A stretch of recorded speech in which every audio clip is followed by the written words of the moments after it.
Civil सेवा परीक्षा की तैयारी कर रहे मेरे सभी प्यारे नौजवान साथियों, नमस्कार। फ्रेंड्स, इससे पहले कि मैं आप सबसे आज के मुख्य विषय बुलडोजर न्याय मूलतः अन्याय है इस विषय पर बात करूं, मैं आप सबको एक बहुत ही सुखद सूचना देना चाहूंगा। और सुखद सूचना यह है कि 22 नवंबर यानी कि शुक्रवार को, जो आने वाला शुक्रवार है, उस दिन इंदौर में मेरी एक वर्कशॉप रखी गई है। इंदौर का जो अहिल्याबाई विश्वविद्यालय है, वहां के ऑडिटोरियम में मेरी एक वर्कशॉप है और इस वर्कशॉप का विषय है आप आईएएस कैसे बनेंगे।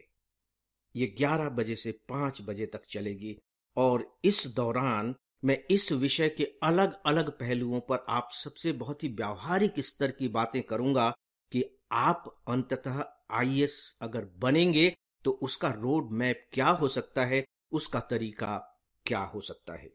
दोस्तों, मुझे लगता है कि ये जो वर्कशॉप होगी आपके लिए, खासकर ऐसे स्टूडेंट के लिए जो आईएएस बनने का सपना देख रहे हैं, बहुत महत्वपूर्ण होगी और शायद उनके लिए लाइफ लॉन्ग एक्सपीरियंस भी हो। और महत्वपूर्ण बात यह है कि ये जो वर्कशॉप है ये पूरी तरह से फ्री है। आप सब जो आना चाहते हैं, मेरी ओर से, एएफआईएएस की ओर से आप सबका खुले हृदय से स्वागत है। आप सभी इस वर्कशॉप के लिए आमंत्रित हैं।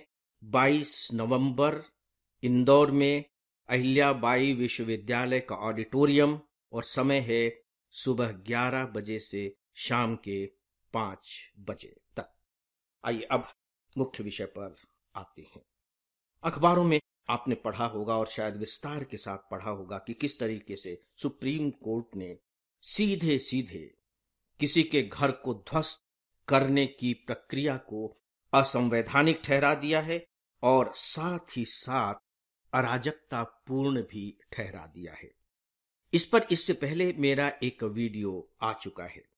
यह उस समय का है जब सुप्रीम कोर्ट ने इस विषय पर दायर की गई याचिका पर अपनी सुनवाई पूरी कर ली थी और सुनवाई पूरी करने के बाद उसका जो निर्णय देना था सुरक्षित रखा हुआ था। उस समय मैंने इस विषय पर काफी बातें की हैं। अब सुप्रीम कोर्ट का डिसीजन आ गया है। देखिए, मैंने 3 शब्दों का इस्तेमाल किया है, असंवैधानिक। तो यह असंवैधानिक कैसे है? इसमें संविधान के किस प्रावधान का उल्लंघन हो रहा है? आपको याद रखना चाहिए कि इसमें मौलिक अधिकार का उल्लंघन हो रहा है। और किस मौलिक अधिकार का? जीवन के मौलिक अधिकार का, जीवन जीने के मौलिक अधिकार का उल्लंघन हो रहा है। और वो उल्लंघन क्यों हो रहा है? क्योंकि कुछ राज्यों की सरकारों ने कुछ लोगों के घर को ध्वस्त कर दिया, बिना कानूनी प्रक्रिया के ध्वस्त कर दिया, और उस घर के सारे सदस्य रातों रात आसमान के नीचे आ गए, सड़कों के बीचों बीच आ गए। तो जो जीवन जीने का अधिकार है वह मूलतः आश्रय स्थल के अधिकार से जुड़ा हुआ है। यानी कि जो घर का अधिकार है यह जीवन जीने के अधिकार से जुड़ा हुआ है। कहने का मतलब है कि जो घर का अधिकार है, सुप्रीम कोर्ट ने उसे मौलिक अधिकार घोषित कर दिया है। प्री एग्जामिनेशन की दृष्टि से यह बहुत इंपॉर्टेंट है। मुझे याद आ रहा है कि करीब 5-6 साल पहले प्री में एक प्रश्न पूछा गया था कि विवाह के बारे में निर्णय लेने का अधिकार महिला के संदर्भ में था, निम्न में से कौन सा अधिकार है?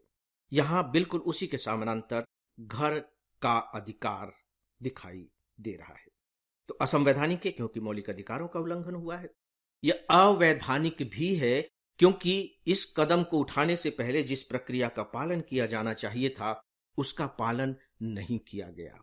और चूंकि वैधानिक प्रक्रिया का पालन नहीं किया गया, यानी कि मनमानी की गई, ये राज्य के पास जो शक्तियां हैं उन शक्तियों का दुरुपयोग है, इसीलिए यह पूरी तरह से अराजक भी है। 3 शब्दों का सुप्रीम कोर्ट ने इस्तेमाल किया है और बड़े कठोर शब्दों में सुप्रीम कोर्ट ने कहा है कि यदि कुछ दिनों के लिए कार्यवाही रोक दी गई होती तो कोई पहाड़ नहीं टूट जाता, कोई बहुत बड़ी मुसीबत नहीं आ जाती।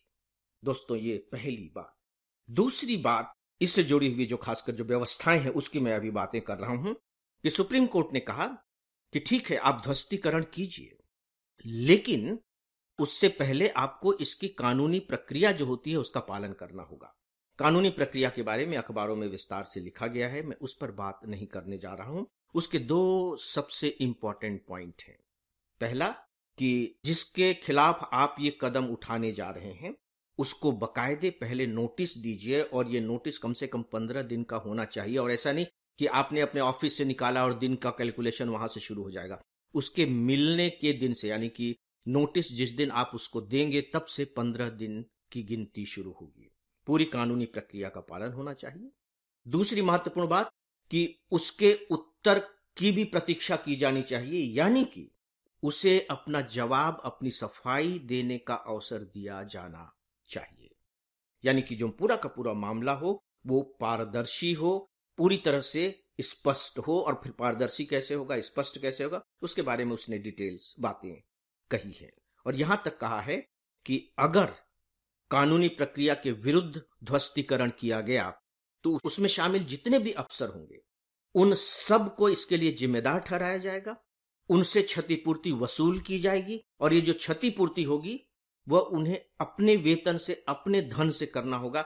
ऐसा नहीं कि हम तो चूंकि सरकार की तरफ से ऐसा कर रहे थे, हमने सरकार की तरफ से ऐसा किया है तो सरकार उसकी भरपाई करे। नहीं, यानी कि उसके लिए अफसर व्यक्तिगत रूप से जिम्मेदार होंगे। राइट। एक बात सुप्रीम कोर्ट ने और कही है, लेकिन जो सार्वजनिक मामले होते हैं उन सार्वजनिक मामलों पर यह व्यवस्था लागू नहीं होगी। यानी कि अगर सार्वजनिक संपत्ति पर अतिक्रमण किया गया है, जैसे मान लीजिए कि किसी ने सड़क का अतिक्रमण कर लिया, किसी ने रेलवे ट्रैक का अतिक्रमण कर लिया, तो ये जो इस तरह के जो अवैध कब्जे होते हैं सार्वजनिक संपत्ति का, उसके ऊपर उनका यह निर्णय लागू नहीं होगा। वहां जो राज्य सरकारें हैं अपने हिसाब से कदम उठा सकती है। दोस्तों, साथ ही साथ एक और बात सुप्रीम कोर्ट ने कही, और मुझे लगता है कि मेंस की दृष्टि से, मुख्य परीक्षा की दृष्टि से यह बहुत महत्वपूर्ण बात है। उन्होंने खासकर राज्य सरकारें जो अभी इस तरह की कार्रवाई कर रही थी उसे संविधान के शक्ति पृथक्करण के सिद्धांत के विरुद्ध माना। और आप जानते हैं कि शक्ति पृथक्करण का जो सिद्धांत है वो संविधान की आत्मा के रूप में लिया जाता है। पृथक्करण का सिद्धांत यानी कि कार्यपालिका, न्यायपालिका और विधायिका, ये तीनों बिल्कुल अलग अलग हैं। और सुप्रीम कोर्ट ने साफ तौर पर कहा कि जो कार्यपालिका है, जो एग्जीक्यूटिव है, जो सरकार है, वो कार्यपालिका है।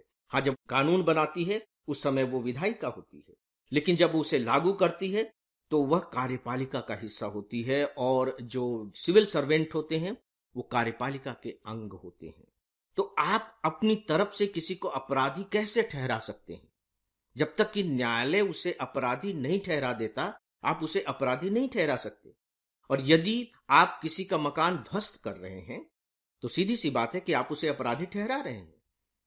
इसका मतलब है कि आप वह काम कर रहे हैं जो काम न्यायालय को करना चाहिए। तो क्या कार्यपालिका और न्यायपालिका दोनों सरकार में निहित कर दिए जाएं? आप ही दोनों काम करेंगे? इसके लिए भी सुप्रीम कोर्ट ने बहुत कड़े शब्दों का इस्तेमाल किया है और सीधे सीधे कहा है कि बुलडोजर की कार्रवाई शक्तियों के पृथक्करण के सिद्धांत का उल्लंघन है। दोस्तों, एक बात और मैं आपको बताना चाहूंगा इसी संदर्भ में, क्योंकि कभी कभी छोटे छोटे प्रश्न पूछ लिए जाते हैं प्री में। क्या आपको लगता है कि जो बुलडोजर की कार्रवाई है ये अपराध शास्त्र के सिद्धांत के भी विरुद्ध है? अपराध शास्त्र क्या कहता है? अपराध शास्त्र कहता है कि जो अपराधी है सजा उसको दी जानी चाहिए। ठीक है, चलिए, आप जब किसी के मकान को ध्वस्त कर देते हैं तो अपराधी तो कोई एक होगा, पूरा परिवार तो अपराध में संलग्न नहीं होगा। घर का जो मालिक होगा वो अपराधी होगा। लेकिन जब आप उसका घर ध्वस्त कर देते हैं तो उनका पूरा परिवार सड़क पर आ जाता है, उसकी सजा पूरे परिवार को भुगतनी पड़ती है। सोच करके देखिए। और जो घर होते हैं केवल घर नहीं होते, घर से इमोशनल अटैचमेंट होता है, घर से सामाजिक पहचान बनती है, वह सामाजिक स्तर का निर्धारण करता है, घर में उन्हें अपनी सुरक्षा और भविष्य दिखाई देता है, घर उनके जीवन को स्थायित्व देता है। और इस तरीके से सुप्रीम कोर्ट ने घर को लेकर के बहुत ही मानवीय और भावनात्मक टिप्पणियां की हैं। मैं सजेस्ट करूंगा कि प्लीज आप उन मानवीय और भावनात्मक टिप्पणियों को ध्यान से पढ़ें और उसकी कुछ बहुत ही महत्वपूर्ण और प्यारी पंक्तियों को नोट भी कर लें। वो बहुत ही खूबसूरत पंक्तियां हैं और उसमें साफ तौर पर सुप्रीम कोर्ट ने कहा है कि घर के निर्माण में सामाजिक आर्थिक अधिकारों से जुड़े हुए पहलू होते हैं। एक औसत नागरिक के लिए अक्सर घर बनाना वर्षों की कड़ी मेहनत, सपना और अरमान होते हैं। एक घर सिर्फ एक संपत्ति नहीं होता, वह परिवार या व्यक्ति के स्थायित्व, सुरक्षा और भविष्य की सम्मिलित उम्मीद होता है। सिर पर छत होना किसी भी व्यक्ति को संतुष्टि प्रदान करता है और यह व्यक्ति को गरिमा और संपत्ति का एहसास देता है। घर के बारे में इतनी खूबसूरत टिप्पणियां सुप्रीम कोर्ट ने की हैं। तो दोस्तों, यह सुप्रीम कोर्ट का बहुत ही महत्वपूर्ण डिसीजन है। एग्जामिनेशन की दृष्टि से, चाहे वो एग्जामिनेशन प्री का हो या मेन का हो, मुझे यह डिसीजन बहुत महत्वपूर्ण मालूम पड़ रहा है और प्लीज इसकी आपको अच्छे से तैयारी करनी चाहिए और जो मौलिक अधिकार का चैप्टर है उसे अपडेट भी कर लेना चाहिए। तो फ्रेंड्स, इस टॉपिक के बारे में बस इतना ही और इसी के साथ ही आज के इस डेली ऑडियो लेक्चर को समाप्त करता हूं। नमस्कार।